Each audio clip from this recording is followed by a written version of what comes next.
And then we kind of move over to the Bulls, a little bit of the Bulls talk. Team that did not make it into the East, but made some kind of noise at the trade deadline, getting Vucevic. I So the Bulls offseason plans obviously centered around who you see in the picture, which is going to be Lonzo Ball. I think Lonzo Ball would be a fantastic addition to the Bulls because I think he brings a really good defensive player. Because he's become one of the better defensive guards in the league, and because of his length at 6'6", he's able to guard multiple positions: point guard, shooting guard, small forward, some of the times too.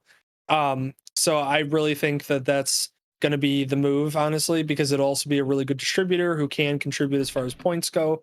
So to me, that makes sense. He's a great fit for the Bulls, who definitely need a good defensive guard next to Levine.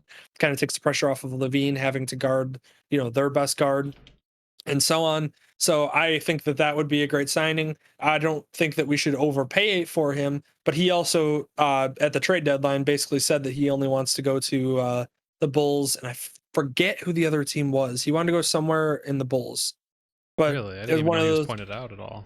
I didn't even know he pointed out the Bulls at all. Oh yeah, it was like 100. It was like one of those where if he was to get traded, he basically said he only wanted to go to the Bulls, and then I forget what the other team was, but him, like I said, to the Bulls just makes a ton of sense because it just, to me, is like a good fit, scheme fit, and everything. And then not only that, but then for the Bulls, then you have a nice core of Patrick Williams getting better this year. I think he's just a raw small forward guy who needs some time. I mean, he was the youngest player in the draft, or second youngest player in the draft. So, and I think he's really showed some talent. He just needs to take initiative. Every once in a while, he seems too hesitant to like take the shot or take the drive, or, basically play fluently in his offensive game, which he does have. And so I would love to see him get a little bit more confident this next year, being able to play.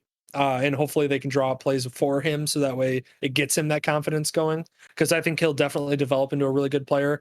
I said at the beginning when he got drafted, I said, for better or worse, he kind of feels to me like a early Kawhi Leonard, which, obviously Kawhi Leonard is one of the best players in the league. So, if Patrick Williams is able to come near that, then obviously it's a fantastic draft. But he just feels like he has the same kind of attributes. The long arms to get in the passing lanes, makes a lot of steals. I think that's why they jokingly call him the Paw, because Kawhi Leonard's called the Claw, so he's the Paw.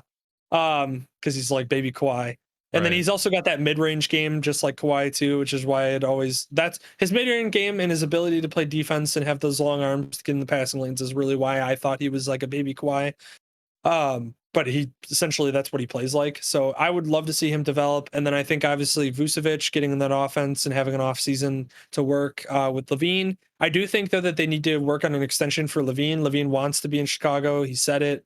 And Is it's he one of up our on his contract this year? I think he's got 1 year left after, like, I think he's got 1 year left on his contract. So you want to work out an extension earlier rather than later, because you don't want it to be one of those where, maybe, because there's always the what is it called? Tampering rules in the NBA has, but teams tamper in other ways. It's they don't, it's not like Sure. they don't talk to the prospect, or it's not like the players don't talk to the prospect. It happens. So it's one of those where you just want to get a deal done earlier so that way you kind of limit the tampering that could occur, so that way you can keep him in house. But like I said, we'll just see how it goes. I think that that should be the two things that they make happen.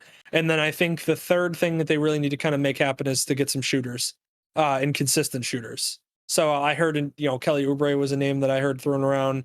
I'd be okay with that. I just think that they need some shooters to kind of accent that whole offense, because then you can take Levine off the court, run it through Vucevic.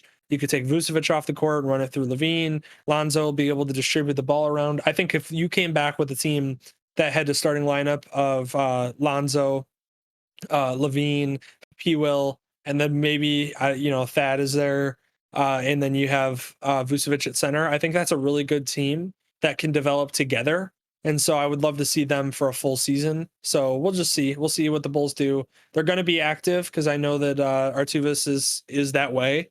He was that way with the Nuggets. That's why we were just talking about Jokic being the MVP candidate for the Nuggets. Well, Artuvis is the one that helped build the Nuggets to where they are now. So I would love to see him, moving forward with the Bulls. So we'll see. We'll see how it goes. We're gonna end up